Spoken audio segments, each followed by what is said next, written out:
असताना एकनाथ शिंदे साहेब तिथं जात असताना गुप्तचर विभाग झोपा काढत होता का? मुख्यमंत्र्यांचं जे सचिवालय आहे, जे रिपोर्ट देत असतं, मुख्यमंत्री जिथं जिथं जातात तिथं जाणं योग्य आहे का, त्या व्यक्ती योग्य आहेत का, तिथं काही चुकीचं चालतं का, या संदर्भात काही एलआयबीचे रिपोर्ट असतात. मग या यंत्रणा का जाग्या नव्हत्या?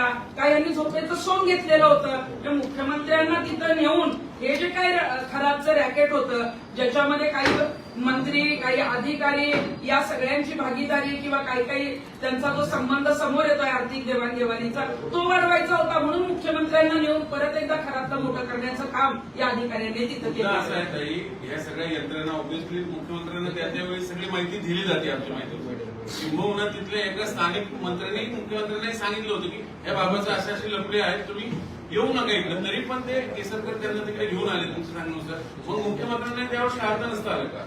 नंतर लग्नाच्या दिवशी टाळलंय. ज्यावेळेस अधिकाऱ्यांनी सांगितलं ते अगदी गाडीत बसलेले नाशिकमधनं मागे फिरलेले, हे ऑन रेकॉर्ड आहे. बरं, म्हणजे मुख्यमंत्र्यांना खरं तर या गोष्टीची जर माहिती दिली गेली असेल, म्हणजे मला तर असं कळालं होतं की मुख्यमंत्र्यांना या गोष्टीची माहिती नव्हती, गुप्तचर यंत्रणांनी जे आहे लपवलं होतं. परंतु जर गुप्तचर खात्याने कळवलं असेल, मुख्यमंत्र्यांपर्यंत जर अशा गोष्टी पोहोचल्या असतील, त्या खरातने जर आहे ते एखाद्याला प्रवृत्त केलेलं आहे आणि ती व्यक्ती त्यात मृत पावलेली आहे आणि त्याच्यात तो आरोपी आहे हे माहीत असून जर मुख्यमंत्री तिथे गेले असतील तर मग मला वाटतं की ती मुख्यमंत्र्यांची चूक आहे.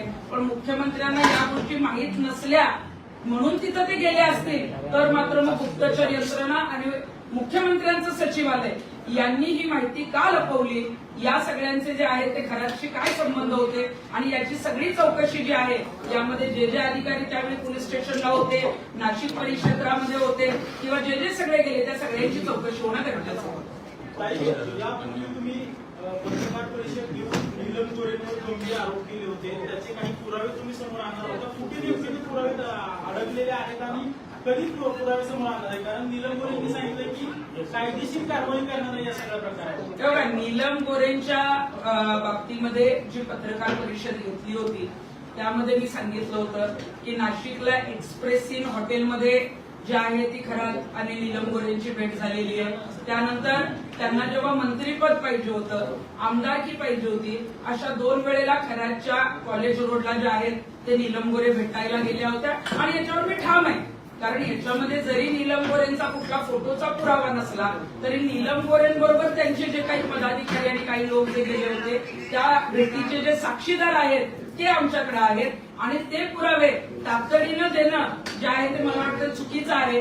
कारण ज्या साक्षीदारांशी मी बोलले ते शिवसेनेशी संबंधित आहेत आणि नीलम गोरे ह्या अजूनही पदावर असल्यामुळे त्या याचा अर्थ की शिवसेनेतील लोकांनीच तुम्हाला नीलम गोरेंच्या विरोधातले पुरावे दिले? हो, शिंदे गटातली, शिंदे गट म्हणजे ज्या शिवसेनेमध्ये नीलम गोरे आहेत त्यांच्याबरोबर वावरणाऱ्या ज्या व्यक्ती आहेत, त्यांच्याबरोबर असणाऱ्या ज्या नाशिक आणि पुण्यातल्या ज्या काही व्यक्ती, काही महिला आणि काही पुरुष जे त्या दौऱ्यांमध्ये होते त्यांनीच मला माझ्या ऑफिसला येऊन ही माहिती दिलेली आहे आणि योग्य वेळेला त्यांनी मला सांगितलंय की जेव्हा कधी गरज लागेल तेव्हा एकनाथ शिंदे साहेबांच्या समोर असेल, मुख्यमंत्र्यांच्या समोर असेल किंवा एसआयटीच्या समोर जे असेल आम्ही सगळे येऊन लेखी द्यायला तयार आहोत. नाशिकमध्ये नेते आहेत की पुण्यातील आहेत ज्यांनी तुम्हाला माहिती दिली?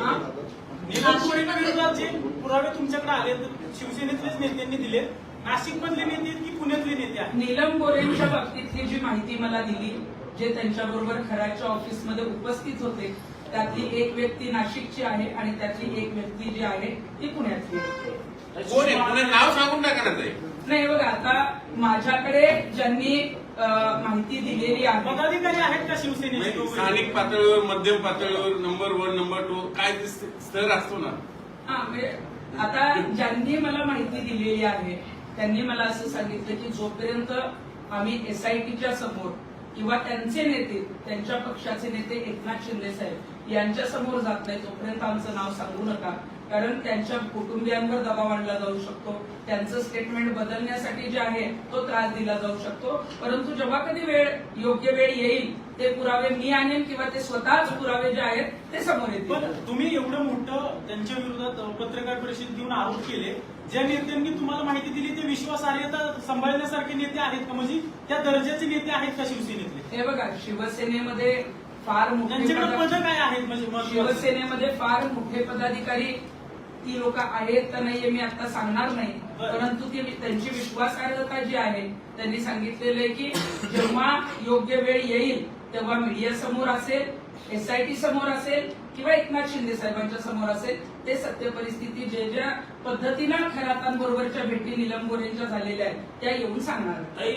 याच्यातून असं होऊ शकतं की नीलम गोरेंच्या विरोधात मुद्दाम तुम्हाला माहिती दिली गेली आहे, खोटी माहिती दिली गेली, त्या खोट्या माहितीच्या आधारावर तुम्ही ही पत्रकार परिषद घेतली असं होऊ शकत नाही? हे बघा, नीलम गोरेंची जी माहिती आहे, नवनवीन घडामोडी पाहण्यासाठी स्टार महाराष्ट्र न्यूजला सबस्क्राईब करा आणि ताज्या बातम्यांचे अपडेट मिळवण्यासाठी बेल आयकॉनला प्रेस करा आणि परिपूर्ण बातमीबरोबर रहा, इतरांपेक्षा एक पाऊल पुढे.